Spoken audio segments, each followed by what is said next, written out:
आणि आता बातमी पावसासंदर्भात आहे। अनेक दिवसांच्या विश्रांतीनंतर अकोला जिल्ह्यात पुन्हा रिमझिम पावसाने हजेरी लावली।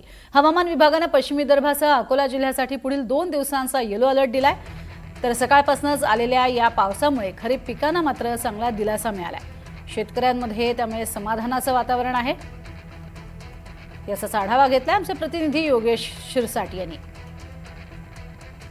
अकोला जिल्ह्यात गेल्या काही दिवसानंतर पुन्हा पावसाला सुरुवात झाली आहे आणि अकोल्यामध्ये आता येलो अलर्ट अकोल्याला आज देण्यात आला आहे आणि गेल्या 2 दिवस हा येलो अलर्ट असणार आहे।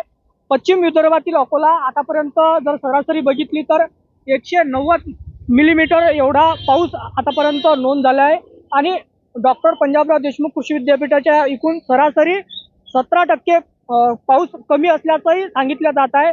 दरम्यान एकंदरीत पाहता गेल्या अनेक दिवसांपासून पावसाची विश्रांती होती, मात्र आता या पावसामुळे शेतकऱ्यांना कुठेतरी दिलासा मिळणार आहे आणि शेतकऱ्यांच्या पिकांच्या वाढ होणार आहे अशी स्थिती आता या ठिकाणी दिसून येत आहे। आपण या दृश्यांमध्ये बघत आहोत आणि येणाऱ्या या पावसामुळे शेतकऱ्यांना थोडासा दिलासा मिळणार असल्याचंही दिसून येत आहे। योगेश शिरसाट, NDTV मराठी, अकोला।